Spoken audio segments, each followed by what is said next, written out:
Please, it's 6:30 and we got a lot in public safety to go through in a half an hour, so in all fairness, I would like to have the police chief director of public safety start. Thank you. Okay, so this year's budget is pretty acceptable, the way it's presented. There's a few areas that I have a concern with. One of them is training and instruction. We asked for 60,000 and we're allocated 30,000. And as of October 28th of this year, we are $25,205 over. So next year, I would assume we're gonna go over again. The next area is special operations. We asked for 35,000, and this year, we received 16,500 again. As I'm sure everybody knows, we've used the SWAT team a lot more this year, and we continually use our SWAT team. This past weekend, we used them again. And we definitely have shown an increased need to use the team. As of October 28th of this year, we are over our allocated amount by $10,022.41. The third area is the canine handler and FLSA compensation, and this isn't really too big of a deal, I don't think. But this is a mandated amount. This is defined by New York State minimum wage, which I assume is gonna go up next year. Which I calculate the amount will be $15,549. And we were allocated 10,000 this year, so we're going to exceed, or next year, I should say. So we're going to exceed that. The last area is the police vehicles. Myself and Pat created a spreadsheet to detail all the vehicles that we had in our fleet and when they're going to need to be replaced. And none of those were included in this budget. And we created that spreadsheet so we wouldn't end up in the situation we ended up with in last year. Some of our vehicles, to be frank, I don't know if one or two of them are going to pass inspection. We have a detective vehicle that's starting to rust and is dated. Pat, do you want to talk a little bit more on that? Yes, as the chief was saying, the first one on that handout that I provided to you, that J34, that's a 2009 model year vehicle. It may not pass inspection again for another year. We've been doing a lot to keep that car on the road. Certainly, we are very grateful for the funding we received to replace a considerable number of his patrol cars this year, but there's still some work that needs to be done in terms of getting some more of these replaced. You've all heard me say it before, but it bears repeating again. There isn't a vehicle in the city's fleet that is subjected to the stress and wear and tear of a patrol car. And with these new vehicles coming in, it's important that we begin the process of turning them over on a regular basis so that we don't run into a situation where we're at replacing major components such as engines and transmissions. I can tell you that on 4-year-old vehicles, we've replaced the engine and transmission on them. And that's in spite of, regular aggressive preventative maintenance programs. It's just, those vehicles are subjected to everything that they tell you should never do to a vehicle. I mean, you consider that they run 365 days a year, 24/7, under extreme conditions. And it's just something that by the time the 3rd year of these vehicles is up, it's time to replace them. I mean, it's just the reality. So on the following pages are just a couple more patrol cars that are the older models that need to be cycled out. And, So these are, what year does it say? the let's see, I'm sorry, J8 is a 2017 model year, and then J2 is also a 2017. If you go to page 163, Isn't that the breakout of? Yes, And also yes. the J1 through J. What page? Sorry, yeah, 163. page 163, as John said, that's the spreadsheet that just has a breakdown. That's the same thing that I do for Public Works and Parks Department vehicles every year. Yep.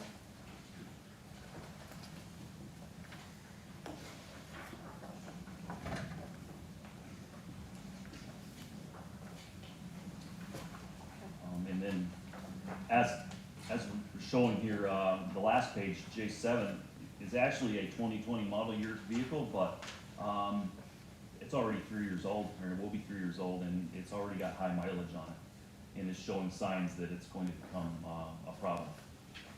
So, just, Do you have any idea why they were cut out? I can get back to you on that. Okay. Appreciate that.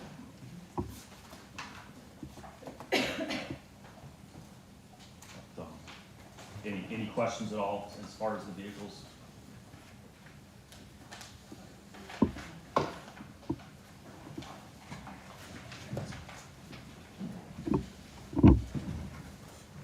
As far as the detective vehicles, obviously they don't get nearly use and abuse that some of the marked vehicles do. They're operated 24/7. Have you ever taken into consideration about buying something that's next to new but used at a lower price for a detective's vehicle? I would definitely consider it, however, since they last so long. I'd have to look at the savings, but I'd be open to it.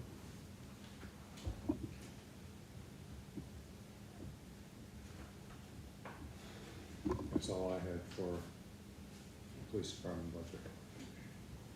As far as the use of the SWAT team and their overtime, is it still standard practice that they're paid comp time for their training hours and they're paid, they're able to take call outs for money? Is that still the case, or how's that work? No. They will receive overtime if they cannot get the day off, because I'm mandating them to train. Okay. In order to continue with their state certification, they have to meet the training guidelines. So therefore, they have to work, so they have to be compensated. So would it be fair to say that with the budget being slashed, SWAT team, with the dollars that you're being given, if that was to stay that way, it would potentially endanger your team from remaining state certified? Would that be correct? That's correct.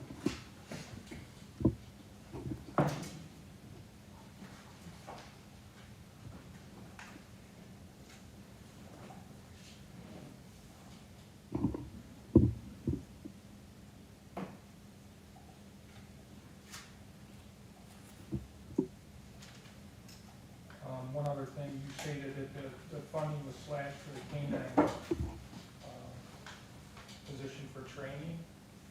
Is that for training, is that what you stated? No, that's the canine handler compensation that they get for handling a dog, and they get paid 1 hour at minimum wage for 365 days a year. And that, you're stating that was mandated and that's been cut. Yes. Well, the estimate, or what we were allocated, was 10,000, and I don't know, maybe the comptroller could answer how, I don't know how he came up with that.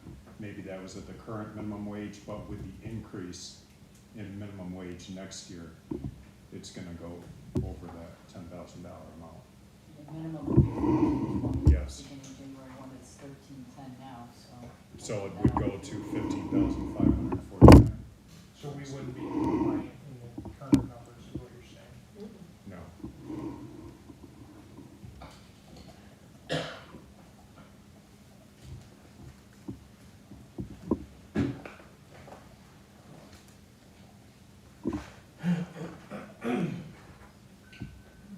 I'm gonna need some more detail on this budget, because the one this you sent me doesn't match the numbers here, so I'm gonna talk to you about a couple of things.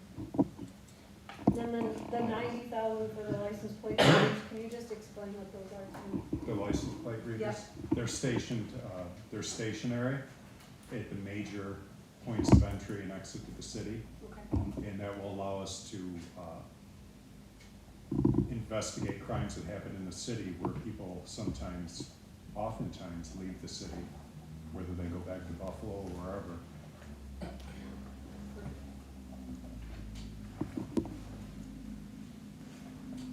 So like an event, say like a shooting, some of the shootings that we've had, you know what I mean, that we have a suspect, you could, look at possible vehicles that are leaving the city, and those plate readers would give you an idea, Yes. to maybe track down suspects in a major incident. Chief, you're asking for 5, is the 90 grand for all 5, or is that a piece? There's a number here, total cost 90, and then in the description it says you'd like to place 5 separate plate readers. That's for the toll. All of them.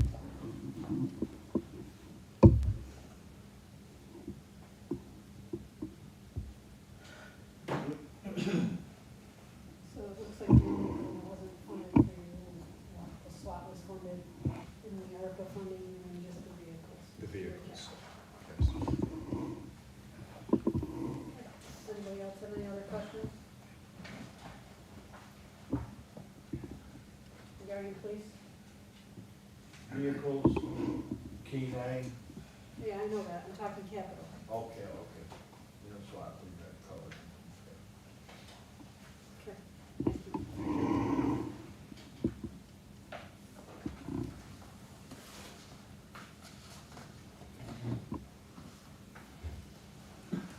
Ready? Keystone? I prepared a packet for all of you. You should have it in front of you. It's 3 pages. Referring to that packet, the top letter that you have in front of you is the customary memorandum that I usually send to council every fall when we sit down to deliberate the budget. In summary, it just basically outlines the effort that we, as the command staff of the fire department, put into making sure that we craft a budget that is responsible and accurate. We recognize that the city still faces structural fiscal challenges underneath all the ARPA funding, and our budget request does reflect that. If you could, on page 2, there's some notable items that were included in this year's budget, and I usually break it down by account. So in the 100 account, the salary line, you'll notice that the salaries overall have increased for next year. Our request reflects a 2.5% increase. That's due to wages that were negotiated into the most current collective bargaining agreements. We anticipate 4 vacancies next year. One is already vacant due to a transfer. That was the municipal training officer position. One member resigned in September of this year. He took a transfer to Batavia Fire Department, so that position is currently vacant. And we have 2 others that are signed up to retire next spring. So our request reflects 4 replacements. We did include in your packets, there's an adjustment line that's been added to account for the 4 additional positions that were funded through the ARPA program. And in the KBS style sheets, that's highlighted in red. We do have some cost decreases that are included in this year's budget request. Longevity allowances are expected to decrease again this year. We have fewer employees that qualify, and that's through negotiated language changes to the collective bargaining agreement in years past. And due to staffing changes, our impact payments are projected to go down next year with having the additional positions that were funded through ARPA. Any questions on the salary line? In the 200 account, that's our equipment and capital outlay as well. 2 of the projects that you'll notice in there, obviously we'll have to buy replacement water hose. That's kind of a year-over-year thing. We also need a computer workstation, so working with the IT department, we're gonna request one of those. It'll be a replacement for one that's outdated and barely functioning. Of note, the electronic door entry systems, which was included in the executive budget, in cooperation with Martine and the IT department, we're looking to go to a keyless entry system for stations 3, 4, and 5. Now, if you recall last spring when we did the ARPA projects, we funded buying new entry door systems. Those are in process of being manufactured. A keyless entry system would use the same fobs that we use to access the City Hall building. Mark would have to do an upgrade to the software that he uses to account for those remote locations. So we wouldn't need to have actual keys or some other type of mechanical system where we can't monitor who goes in and out of the buildings. This would use the same system that we already have in existence. It would just expand it to those other stations. Now that we have internet connectivity out there, those electronic locks would be something that would be a feasible installation. But we currently don't have funding included, other than in the budget request for next year's capital, to include those lock systems in with the door project. That's a separate thing. The other noteworthy thing that's in there, emergency escape systems, I believe it's in there under rope bailout. Okay, so our current rope system has passed its useful life. It's a state law and it's an NFPA requirement that we have each active firefighter that's engaged in fire suppression have a rope system available to them in the event of an emergency where you're in a tall building and you need to self-escape. So using this room for an example, if a firefighter was in here, the building was on fire and they became trapped, the only way they're gonna get out is to go out the window. Going out the window is gonna be certain severe injury or death if they go out there. This rope system allows them to slide down a rope, and this is actually what it looks like. This is a system that we've used since 2010. So it's beyond 10 years old, they're getting pretty worn out. We have a hybrid system. When we first bought these devices, the state had recently passed a law due to firefighter deaths in New York State that everybody had to carry one of these. In order to outfit the entire department though with gear that makes this system integrated with our firefighting clothing would have been exceedingly expensive. So we currently employ a hybrid system that's an add-on to our gear. As time's gone on over the last decade plus, turnout gear technology has advanced to the point where these systems are integrated into the turnout gear. The system that we're requesting through our capital request is to have a newer rope system that will work with those integrated ones that come in the structural firefighting clothing. And we've been buying those for some time. It looks like you approved that is in the executive budget, correct? That is in the executive budget. I'm missing your statement on the electronic door, 3, 4, and 5, 17,000. Mhm. Is it in your book? Mhm. Okay. So, So both of those were included. I thought you said it wasn't. No, it's included in there as well. Just a couple of noteworthy things that have been included in the executive budget. Those are our two most pressing needs. We also suffer from the vehicle standpoint as well. We put in a request for several years to replace a 2005 Ford Explorer. That vehicle is currently used as a last resort. It's actually the vehicle that I usually drive, so it doesn't leave the city very often. It's getting pretty rusted. The intent there would be if that vehicle was to be replaced, we would replace Medic 35, which is our frontline EMS vehicle that runs out of City Hall. That vehicle is a 2017, and it's got a patrol package in it. So that vehicle isn't worth a lot for resale, and it isn't really into the fleet maintenance program the same way as some of the other vehicles have been presented. That vehicle will then be rotated back to a staff vehicle in order to extend its life. And the intent there would be to purchase a new medic response vehicle, something that's maybe a little bit larger and able to carry a little bit more equipment than the vehicle that we currently have.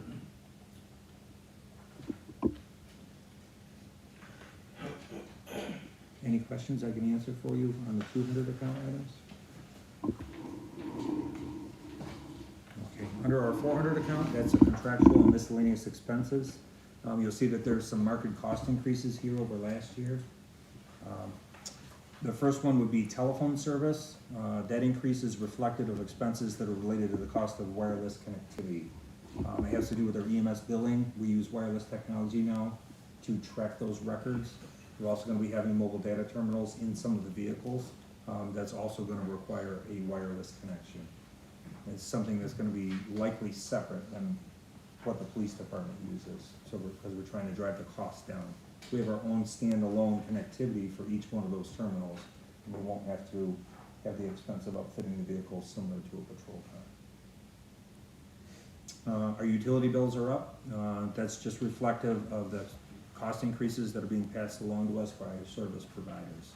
So you'll see an increase in that line. Fuel is the same thing, fuel for the fire apparatus. Diesel fuel and gasoline has gone up exponentially since we did last year's budget. Hopefully there will be enough allocated in here where we'll be able to cover those expenses without running over. Turnout gear remains a challenge for us. We should be on a program where we replace our turnout gear every 5 years. At our current rate, we're replacing sets about 5 a year. That's a 10-year replacement schedule. We're using up the turnout gear at an average of 7 years. So we have gear that's becoming too damaged to continue to fight fires with. And there hasn't been enough money in recent budgets to have a program where we're buying enough per year. This year's a good example. So there is an increase, a requested increase for next year. It's a modest increase to help to try to cover some of that cost. Turnout gear is state bid priced. It's all on state contract. So there's no negotiating with our vendors to have the price be higher or lower. It's pretty much the same across the board. Under the medical expenses line, that's an increase also over what it was for 2022. We anticipate deploying the second ambulance next year. That is my hope and my goal. We'll need to have some extra allowances in there to upfit that vehicle with the appropriate medical supplies. Most of the equipment that's intended to go into that vehicle is equipment we already own or can repurpose from another vehicle.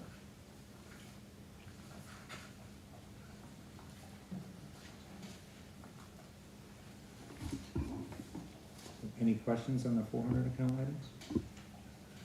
Is there grant money out there for call out gear? I know with the police department, there's, a lot of times there's grants out there for body armor. Is there any kind of grant money for turnout gear? There is, sir. We did apply. It's the Assistance to Firefighters grant. That's generally used for equipment and personal protective equipment as well as firefighting equipment. We were not awarded that grant this year. Unfortunately, under the rules with that particular grant program, we burn up our gear far faster than what the program generally all allow. I think the gear, the last time I checked, had to be over 14 years old. We wear it out faster than that. So generally, we have not been successful in grants for turnout structural firefighting gear.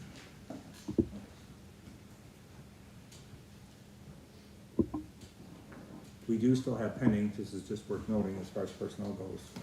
We did apply for the SAFER grant this year. This is one that allows for staffing from the federal government.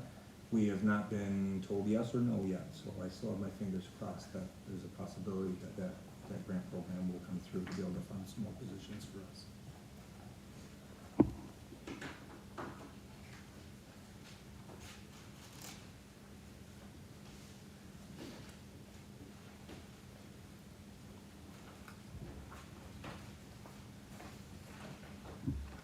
Anybody have any other questions?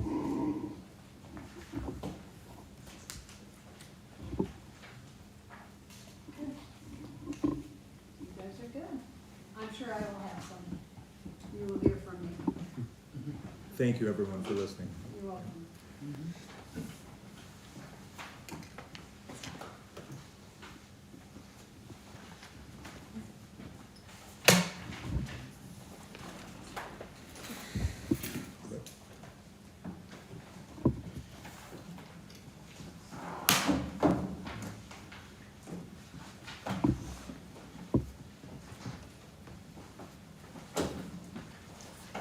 So, just so everybody's aware, if anybody has any council amendments, they are due the 9th. Please copy all department heads that are related to your suggestions, as well as send to all council members and Jen. If you have any by that date, and again, in all fairness, if you do not, and you wanna wait till we get through every other department, that's understandable too, just so the public is aware. Next week will be Department of Development in the Fenton. Public hearing, still scheduled for 11/16. No change there at 6 p.m. Possible voting date would be at the voting session on the 21st. If we can't reach that, then it'd have to be the next week on the 28th. That's funny. Or, no, there's no work session the 28th. According to this calendar. Says work session off the 21st. Well, then it's backwards on this calendar. It's probably wrong on the, Voting session is 28th. Okay, yeah, we're off the week of Thanksgiving. okay, so then just, might wanna update that. We'll send it in. So, that's backwards, is what I said. So, you have to vote the 28th, budget has to be adopted by December 1st anyway, so there's no leeway, I guess, is the moral of my story. Okay? Any questions on it, or we got that? Not at the end. You're just gonna do resolutions for everybody in here at 7, instead of going into, where you want to disperse into separate committees. Oh, the work session has to be 7:30, doesn't it? So, there's no sense, you might as well break into committees. Otherwise, we're just sitting waiting for it.